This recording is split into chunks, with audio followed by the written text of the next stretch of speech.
what makes our generation unique is we're always in constant communication with each other, and we stress relationships a lot. We're always texting each other. Almost everyone has cell phones. And we spend a lot of time on Facebook, and we post pictures. We share each other's lives through that. I think we have surface relationships in the fact that we're not experiencing things together, where it's more of an isolated relationship where we don't actually see each other face to face.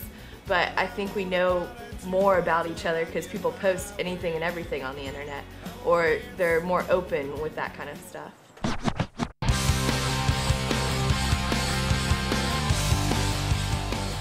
What I think makes our generation unique is that we all are like obsessed with music. We are always listening to it, and there's always a way to access it really easily. If it's from the invention of the iPod to where you can bring it everywhere with you and listen to it whenever you want, or on your computer you can get it from the internet or iTunes, or you can listen to it on the radio.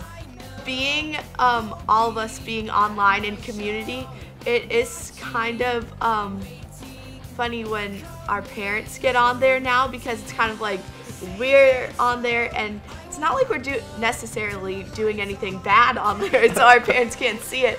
But I don't know, it's just weird because like we know how to work it and they don't always know. And my mom comes to me and she's like, "How do you do this on Facebook? Like, how do I do that?" And so it's just kind of funny to see how much more we know about the internet, because we've always had the internet there for us, and it's so easy to access.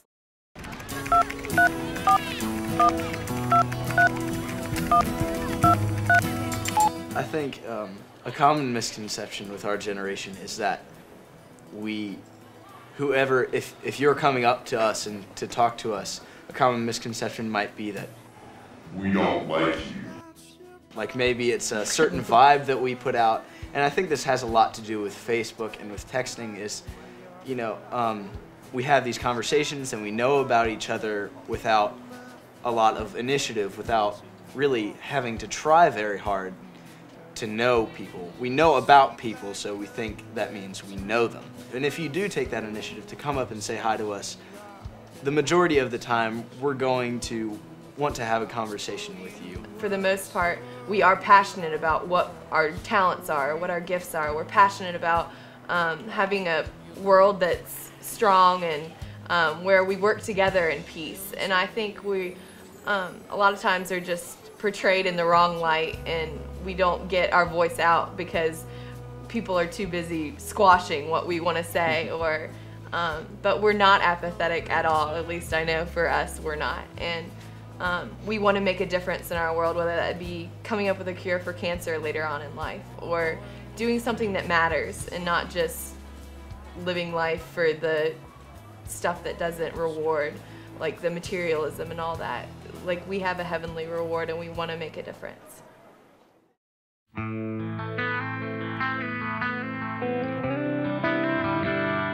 Obviously, I think 9/11 really shaped our lives as young kids. I remember being in 5th grade and our teacher sat us down around like 10 o'clock in the morning and said two towers in New York got hit by airplanes, and we didn't really understand what that meant or the gravity of the situation, I don't think, until we got home and we saw the news. I think we saw our country more patriotic in the next year or two than ever before. Everyone hung their American flags outside, and we were all backing each other up. People started going to church all over again, and people realized that there is something more to life than just the day in and day out grind of work and sleep and everything else. I think we have a fear of getting out of our comfort zones and leaving what we're used to, because we're pretty cliquey when it comes to how we do things. Like, these are my friends and this is who I'm going to hang out with. So then when we go out in life, we go to find people to be with because we need relationships. And so we are going to have to figure out how to get out of our comfort zone to help solve some of the issues that are going on in our world today. Where are you going with your long face? What is really going to and has already started to shape our generation is the current economic situation.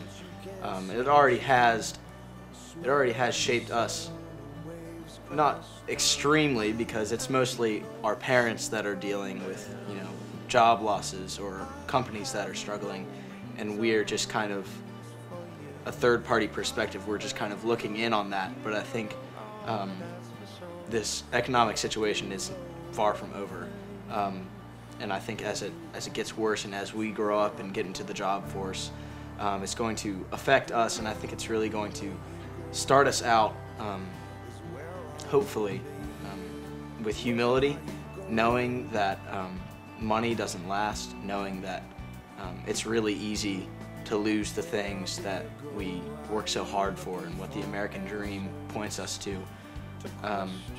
And hopefully that will give us a lasting realization of the importance of things that are eternal.